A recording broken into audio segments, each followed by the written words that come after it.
Shivani's audio book and vlogs या YouTube चॅनलमध्ये तुमचं खूप खूप मनापासून स्वागत करते।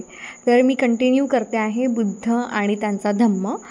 पान नंबर आहे 97 आणि द्वितीय खंड भाग 3, त्यामधला 4th पॉईंट आहे राजा बिंबिसाराची धम्य दीक्षा। सो मागच्या व्हिडिओला थोडाफार चांगला म्हणजे ठीक ठाकच रिस्पॉन्स आला। म्हटलं की चला रिस्पॉन्स येऊ अथवा नको येऊ, आपल्याला सपोर्ट मिळो किंवा नको मिळो, मी आपलं काम चालूच ठेवणार आहे। जर तुम्हाला हे जे बुद्ध आणि त्यांचा धम्म हे जर रीड करणं नसेल होत तर कृपया करून फक्त आणि फक्त 10 ते 15 मिनिटे माझा व्हॉइस व्हिडिओ ऐका। डेफिनेटली तुम्हाला यांच्या बाबतीमध्ये छान नॉलेज मिळेल। एनिवेज मी कंटिन्यू करते आहे राजा बिंबिसाराची धम्मदीक्षा।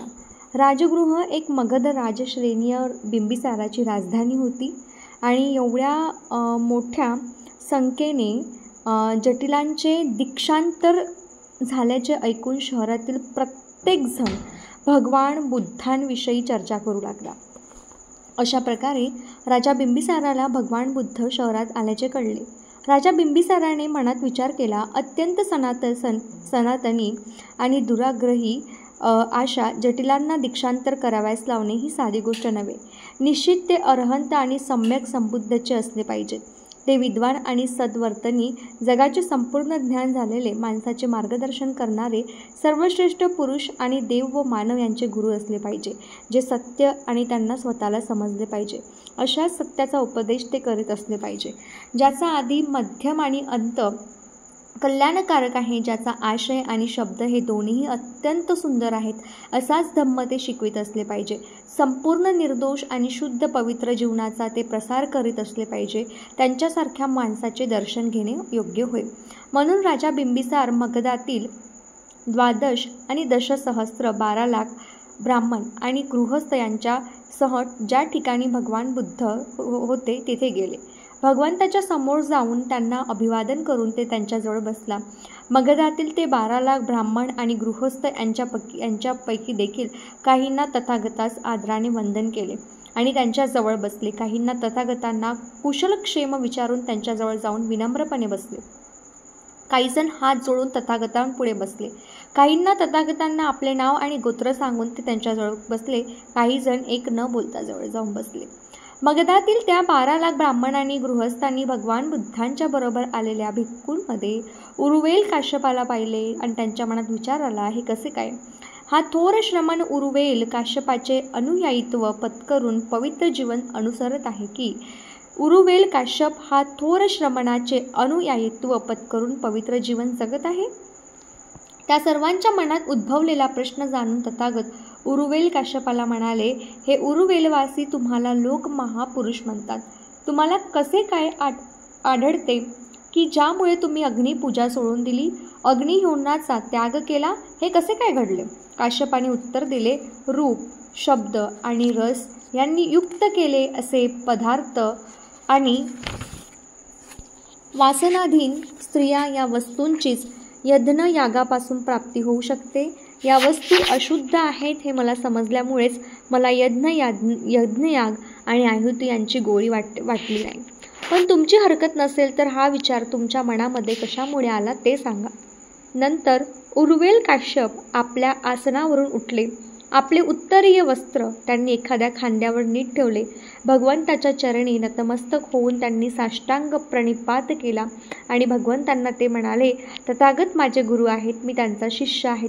तेव्हा मगधातील त्या ब्राह्मणांना आणि गृहस्थांना समजले की उरुवेल काश्यप हे या महाश्रमणाचे अनुयायित्व पत्करून पवित्र जीवन अनुसरत आहे।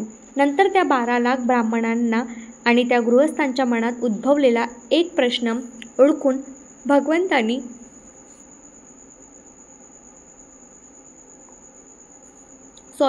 भगवान बुद्धांनी आपला धम्माचा उपदेश केला। एकही काळा डाग न पडलेल्या स्वच्छ वस्त्राला ज्याप्रमाणे रंग उत्तम चढतो, त्याप्रमाणे बिंबिसार ज्याचा अधिपती आहे, अशा त्या मगधवासीय हजारो ब्राह्मण आणि गृहस्थांनी त्या शुद्ध आणि निष्कलंक धम्माचा रंग धारण केला। 1000 लोकांनी तर आपण भगवान बुद्धांचे उपासक झाल्याची घोषणा केली। ते दृश्य पाहून धम्म समजल्यावर, त्यांचे आकलन झाल्यावर, संदेह नष्ट झाल्यावर, सर्व शंकांचे निरासन झाल्यावर आणि पूर्ण ज्ञान प्राप्त झाल्यावर मगध राजश्रेणीय बिंबिसार भगवंतांना म्हणाला, भगवंत, पूर्वी मी राजपुत्र असताना माझ्या ज्या 5 इच्छा होत्या त्या आता पूर्ण झाल्या आहेत.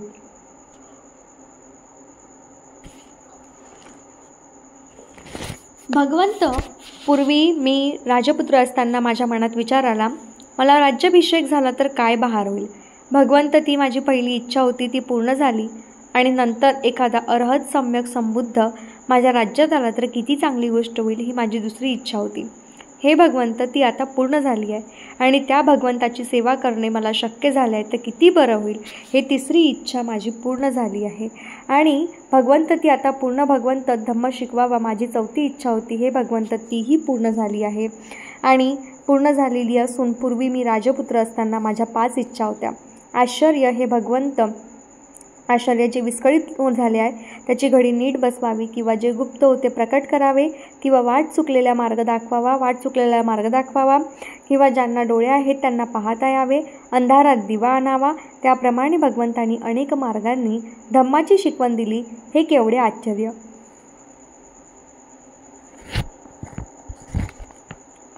भगवान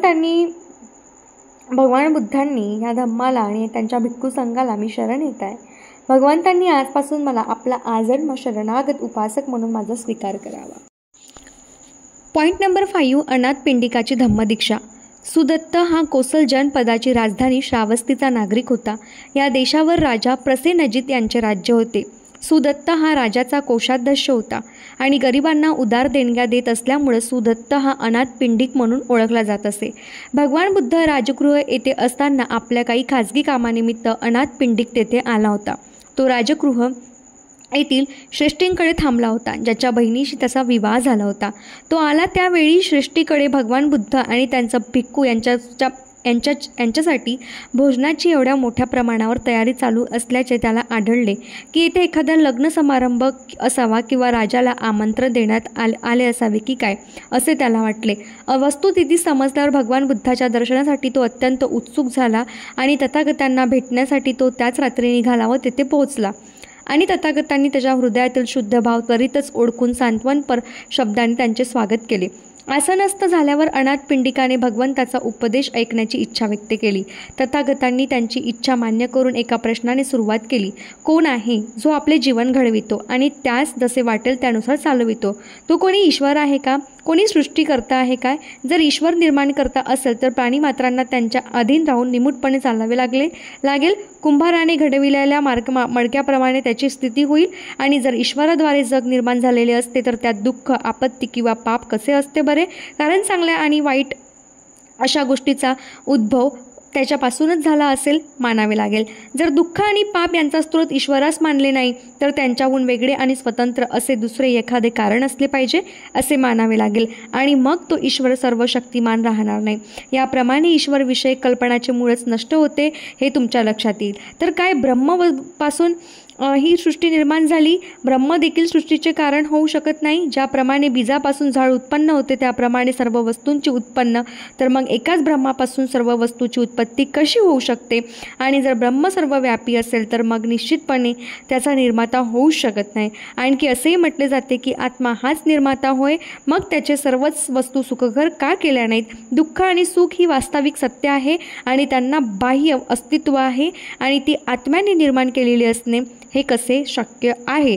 तुम्ही जर असेच समजाल की कोणी सृष्टीकर्ता आहे, ना कोणी सृष्टीकर्ता आहे आणि ना कोणता कारणभाव आहे, तर आपले जीवन घडविण्याचे, सध्यानुसार साधने जुळवून घेण्याचे आपण जे प्रयत्न करतो त्यांचे काय प्रयोजन?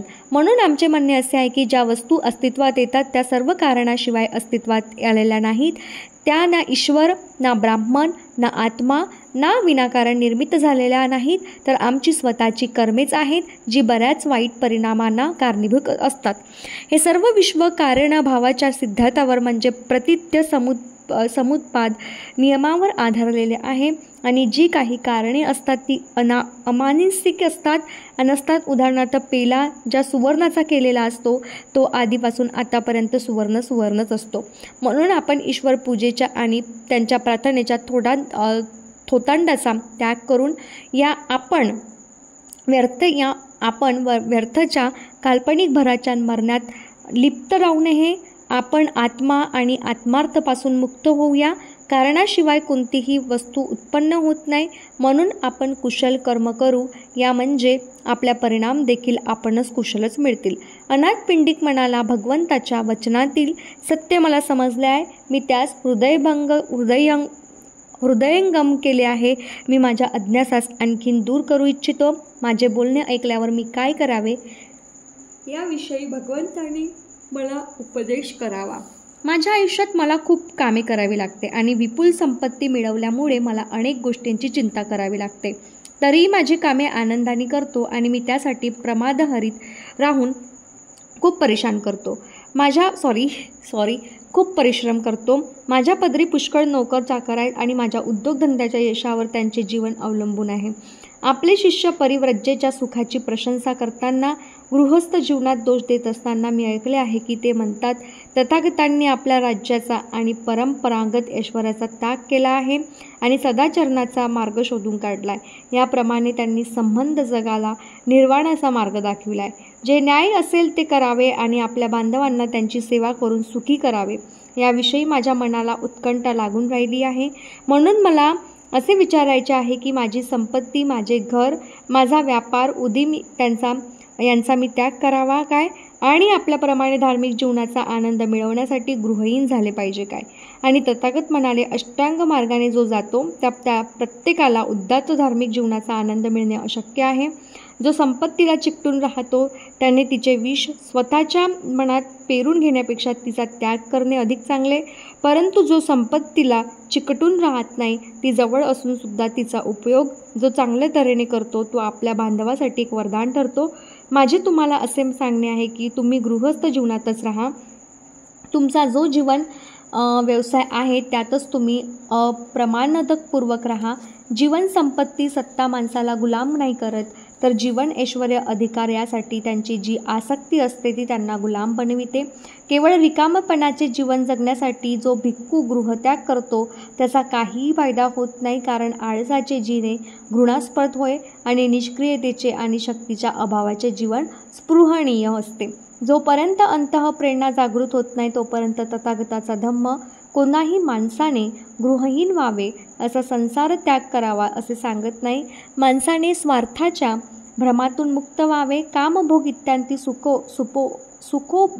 उपभोगाच्या तृष्णतेचा त्याग करावा आणि सदाचरणाचे जीवन जगावे असे तथागताचा धम्म सांगतो.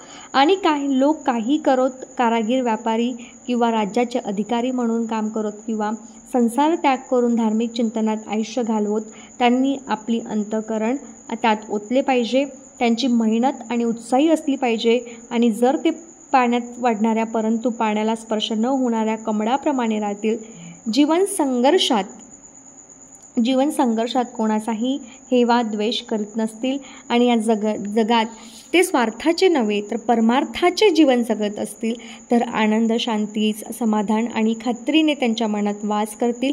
यात काहीही शंका नाही. अनाथ पिंडिकाला जाणवले की सत्याचे हे दर्शन सर्वोत्कृष्ट आहे, साध्य आहे आणि शहाणपणाचे आहे. त्याची तथागताच्या सद्धम्मात प्रगाढ आस्था झाली. त्याने हळूहळू भगवान बुद्धाच्या चरणाशी मस्तक नमविले आणि हात जोडून त्यांना उपासकांच्या दीक्षेची विनंती केली. सो आपण नेक्स्ट व्हिडिओमध्ये कवर करू. नमो बुद्धाय. जय भीम.